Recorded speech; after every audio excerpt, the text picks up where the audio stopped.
The spill at Refugio State Beach is a tragedy, but no question, it was a tragedy that was avoidable. It's important that we take full accounting of the facts surrounding this spill and the damage it has caused to the community and the fragile ocean ecosystem. My office will work very closely with Senators Jackson and McGuire and the committee members, the other senators, as well as assembly members, as well as the administration, to ensure that we have full public accountability and restitution. Rest assured that we will take whatever action necessary to protect California's precious coastline from any further damage. El derrame del petróleo en la playa estatal Refugio fue una tragedia. Mi oficina y la senadora Hannah-Beth Jackson estamos trabajando de cerca para asegurarnos que los esfuerzos de limpieza sean completados, mejor dicho, de manera rápida y oportuna.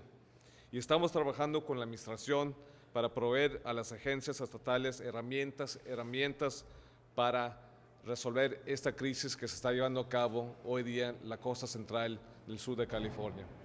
El derrame de petróleo es una tragedia, sin lugar a dudas, y haremos todo lo posible para limpiar la crisis que se está llevando a cabo en las playas del estado de California. Quiero reconocer a la senadora Hannah-Beth Jackson, el senador Mike McGuire, los senadores Fran Pavley, igual como Benjamin Allen, and the outstanding assembly members who are collaborating with us, Assemblymember Doss Williams, Mark Stone, as well as our majority leader, Mr. Bill Manning, who also obviously represents the coast north of Santa Barbara County. With that, it gives me great pleasure to turn it over to the woman who's going to lead us in this charge, and that is State Senator Hannah-Beth Jackson. Well, first I want to thank you for being here. I want to thank our Senate leader for encouraging us to proceed with full vigor to try to address this incident that occurred off the beautiful coast of Santa Barbara by Refugio State Beach 3 weeks ago today. 3 weeks ago today, a corroded oil pipeline caused the spilling of hundreds of thousands of gallons of oil onto the otherwise pristine coast, which has been home to an extraordinary array of wildlife and sea mammals and sea life, and a place where all of California, indeed all of the country, comes to recreate, to enjoy the beauties of nature and the pristine coastline that the people of my community and of our state have worked so hard to protect from exactly this kind of degradation and destruction. I also want to thank the folks who are surrounding me here today who are going to participate in this event. And as someone who visited this area after the spill firsthand, walked the beach, saw all the oil-covered rocks, smelled the fumes, the toxic fumes that are created by an oil spill of natural petroleums and crude oil that spilled onto our coastline. To watch what happened to this pristine coastline was nothing short of gut-wrenching. Gut-wrenching to see the birds suffering, many of them laden with oil, to smell the toxicity of the fumes, to see us have to close these magnificent state beaches, which for that particular weekend had been sold out with Californians from all over the state who were coming to recreate and enjoy the Memorial Day weekend with their families. These areas, by the way, 3 weeks later continue to be closed to the public as we continue to lift the spill. Now, this spill has renewed all of our resolve to protect our magnificent coastline, to ensure that spills are prevented to the extent humanly possible, to make sure they are cleaned up as quickly as they can be, and to avoid, by preventing any further oil development off our coast and surrounding our coast, from happening in the future. Simply put, if we don't drill, we can't spill. Today, the cleanup continues, and I want to thank and applaud all of the people who have been working so hard and so diligently to clean up the mess that was made by a corroded pipeline that did not have to spill. Here in the legislature, while they are continuing their work cleaning up the spill, we are just beginning our work. Our role is one of oversight, of seeking solutions to help ensure that oil spills like this never happen again, and of ensuring that those who need to be held accountable for this spill are indeed held accountable.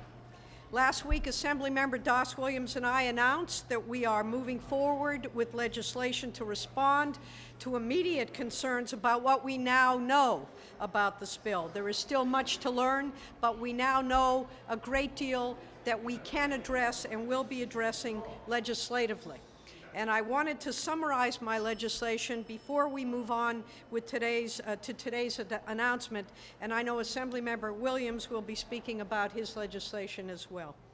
First off, I am authoring SB 414, the Rapid Oil Spill Response Act, to help make oil spill response faster, more effective, and more environmentally friendly.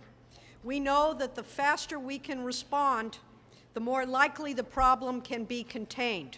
If we had been able to respond more quickly, we perhaps would not be seeing the kinds of degradation along that coastline, the tar balls that perhaps just coincidentally or otherwise have shown up in Ventura County, in Hermosa Beach, in Long Beach, all along the coast of California, where we see the tides and the currents take the waters from the Central Coast. I am this bill, I should say, will create a voluntary program for local fishing vessels to become paid contractors who can immediately assist and respond to these oil spills. It will also call for the pre-positioning of 2 oil skimmers at all times along the Santa Barbara coastline to be ready to respond to oil spills, since we are actively continuing to drill in that area and the possibility of spills remains as it is today. We will also ask for a moratorium to be placed on the use of disbursements within our state waters during oil spill responses unless there can be shown that the use of them is not dangerous or toxic to our environment. I am also authoring a bill to require annual oil pipeline inspections and to reestablish the state fire marshal's role and authority in inspecting federally regulated pipelines. In addition, I am working with Senator Mike McGuire as a joint author of SB 788, which passed off the Senate floor last week, to close a loophole and to ban any new offshore oil drilling in what is a marine protected area off the Santa Barbara coast in an area known as Tranqueon Ridge. Tranqueon Ridge is one of the most important bioregions on the planet, and if there is ever a place and time where we should commit to no new offshore oil drilling, it should be here in this extraordinary area, and it should be now, when the consequences of oil spilling are so fresh in our minds. All of this legislation will be heard in the Assembly in upcoming weeks. In the meantime, the need for answers to get to the bottom of exactly why the spill occurred and what we can and must do to prevent these things from happening in the future. And to that end, we are here today to announce the creation of the Senate Select Committee on the Refugio oil spill. This Select Committee, in conjunction with the Assembly Natural Resources Committee, will conduct its first hearing this month in Santa Barbara County. I will be serving as the Select Committee's chair. The senators that will be on the committee are Senator Monning, who was here a bit ago. He will serve as the vice chair. He represents the San Luis Obispo, Monterey coastal area. We have Senators Allen, Senator McGuire, and Senator Pavley, who will also be with us, and I am pleased that some of them were able to join us, albeit briefly, here today. All of us here represent many different communities, but we represent and share one coast, one California. This devastating oil spill has reminded us more than ever how important it is that we protect our communities and our coastline. This coastline blesses us with its beauty, its wildlife. It spurs our economy through tourism and fishing and other industries. Its gifts to us are priceless and cannot and should not be squandered or wasted. And with that, I would like to turn this over to my good friend and colleague, Assemblymember Doss Williams, who's going to talk more about the legislation he's working on and the hearings we are having this month. Assemblymember Williams. Refugio Beach is a place special to our community. It's beloved by our community, and it's one of the most popular camping spots in all of the state of California. If you closed your eyes and tried to imagine the perfect beach, you would imagine something that looks pretty close to Refugio before the oil spill. I'm grateful for the work of first responders and the cleanup crews working to limit that damage and address the mess, but it's important to note that this was avoidable. And while an emergency still exists, questions are now being asked about the lack of maintenance, automatic shutoff equipment, slow detection, and slow response times. The delay in response may have been as long as 5 hours, which is an eternity when you're talking about the spread of an oil slick. And I've got to tell you, though the headlines talk about a large percentage of the beach cleaned up, it is actually a low percentage of the oil that has been cleaned up to date.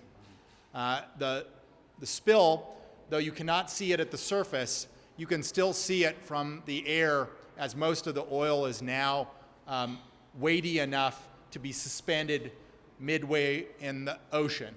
And it is very, very difficult to clean up at this point. As a result of these questions, on June 26th, Senator Jackson, as chair of the Select Committee, and I, as chair of the Assembly Natural Resources Committee, will hold a joint oversight hearing in Santa Barbara at 2 p.m. in the County Administration Building to examine the oil spill. We will examine the chain of events, the timeline of events, the cause and response to the emergency, as well as the short and long-term effects of this devastating oil spill. The oversight hearing will help us find out why local residents on the bluffs were the first to report the spill before the oil company did, and how a breach in the leak detection technology this serious could have occurred without raising alarms to the pipeline operator. We need to find out how such a devastating oil spill could have occurred in our community so that the situation does not repeat itself. Further, I am introducing legislation to help prevent future tragedies. Assembly Bill 864 will require pipelines in environmentally sensitive areas along the coast to use the best achievable technology to reduce the amount of oil released in an oil spill in order to protect state waters and wildlife. This bill will additionally require the pipeline operator to include in their oil spill contingency plan a description of the best achievable technology used to reduce the amount of oil released in an oil spill. This bill will help protect state waters, wildlife, and California's beautiful coastline during these sad instances, and is a companion to the 2 pieces of legislation that Senator Jackson has introduced last week. Spill is a reminder that there is always tremendous risk to areas surrounding offshore and onshore coastal drilling, many of which are in sensitive habitats. And the Gaviota Coast is a perfect example of our treasured resources. As far as Southern California is concerned, it is the largest stretch of undeveloped land anywhere in Southern California. Northern California, you have comparable ones. The law should reflect this truth by requiring operators to take every precaution available. My colleagues and I will work to ensure that the law does just that. I also want to remind folks that our society's addiction to oil is the source of this spill, that more than any well wishes or condolences that we want locally is people to buy less gas. And I just want to tell you that I am very proud of the work that this Senate and Assembly, particularly our pro tem and our Speaker of the Assembly, have been doing to transition us to renewable energy sources. Because the real answer, beyond the safety of these operations, is to get off of our addiction to fossil fuels. The oil spill has gravely affected the coastline, ocean waters, wildlife, and the local economy of our community. Not only the local people, but all of California deserves better.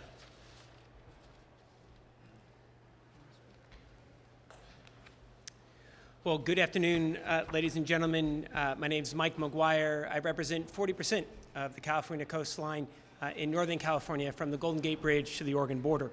And I want to take a moment to thank Pro Tem De Leon for his leadership to protect California's coast.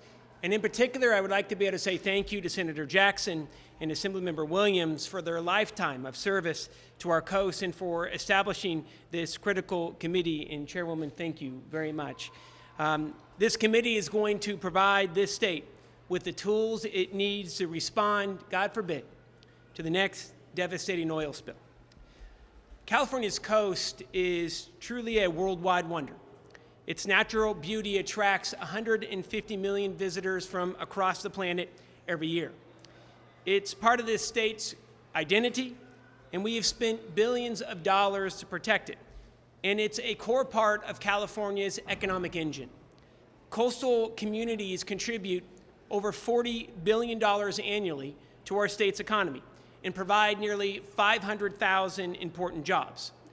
California's coast literally puts Californians to work. Together, we need to do everything that we can to permanently protect our coast and our economy, which is why we can't wait another year to ban new offshore oil development, and to make sure our emergency responders have the most up-to-date training, resources, and equipment to protect our pristine coast and the 500,000 jobs dependent on oil-free coastlines. As the governors of California, Washington, and Oregon stated in a letter last year to the Department of Interior, a sizable oil spill anywhere along our shared coast would have devastating impacts to our population, to recreation, natural resources, our ocean, and coastal-dependent economies.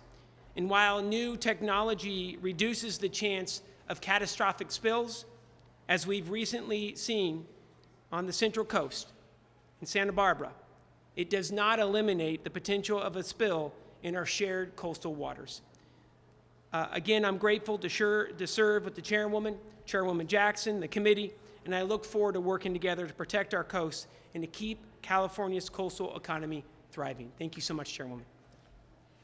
And if there are any questions, or if either of our colleagues, Senator Allen or Assemblymember Stone, would like to speak, certainly we would be happy to hear from you and then answer any questions you might have. Do you want to say anything?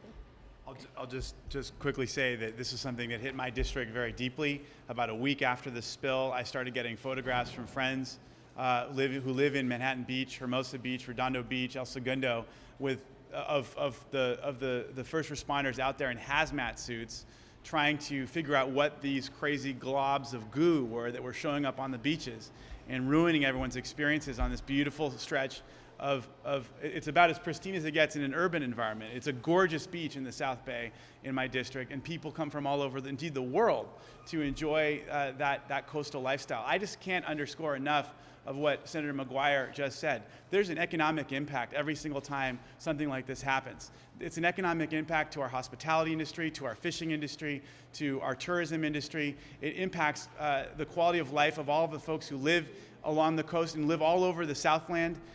They were impacted in their ability to enjoy the beach on the days that they may have had off. There's so much that our local economy is wrapped up in the enjoyment and engagement and use of the coast.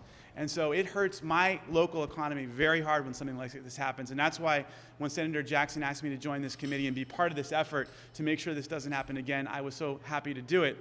I will just say that it also underscores the importance of tight oversight by this legislature. It turns out that the folks who were being asked questions about this pipeline before it spilled sent in a report saying that any chance of there being an oil spill along this particular stretch of territory was extremely unlikely. And they had a whole report showing that there wasn't going to be a problem. They didn't need any government oversight. And it underscores to me how important it is that we ask tough questions, that we keep pushing for probing legislation that will help to ensure that something like this never happens again. Thank you. And Assemblymember Stone, if you'd like to make a brief comment. Thank you, Senator. As chair of the Assembly Select Committee on Coastal Protection, we examined this issue a year or so ago and looked at our ability to respond to oil spills. We're told we tried to put more money on the table to be able to be more effective, and the industry worked against us and said, nope, that's not really necessary. And time again, they come and tell us that they're prepared. Oil drilling and the movement of oil off our coast is not as risky as we all think it might be. Well, this oil spill shows it is that risky. And when Californians passed the Coastal Protection Act in the 70s, Californians said the economic driver, the value of our coast is something that all Californians share in common, and it is up to the legislature now to step up and no longer allow the oil companies to be complacent in their safety measures and their responsibility to protect our coast. We need strong measures. The Senator and Assemblymember Williams have those measures that we need to be looking forward. I appreciate the Select Committee, now the Senate Select Committee, are looking specifically at this oil spill. The Natural Resources Committee, I intend to be in Santa Barbara at the same time. As a coastal legislator, as a former vice chair of the California Coastal Commission, these are issues that are incredibly important that we all share, and it is long past time that we hold the industry responsible for their obligation to protect our wildlife, our coast, for all Californians. Thank you. Thank you. Thank you. Are there any questions that anyone has? Does the pipeline operator testify? The pipeline operator, are they testifying? And if not, give subpoena power to the U.S.? They have been asked, and they have said that they are coming. I think we have to be careful, too, though. This is subject to both a criminal and civil investigation. I don't anticipate we're going to get a whole lot of comments and testimony from them, but certainly there will at some point be answers in the vein of those investigations. In the meantime, we want to look to see why this incident happened and to make sure it doesn't happen again. I think that's the focal point. You know, reminding all of us here that we have, I think it's between 900 and 1,100 miles of coastline, depending upon how you look at it here in California. That coast is not only a defining experience for our state, but also a defining economic engine as well. And it is, I think, with that in mind that we are going to be proceeding legislatively and with our hearings to maintain the proper oversight and maintain and make sure we continue to protect this state from the scourges of a process and an industry that we know is dirty, dangerous, and frequently very destructive of our environment.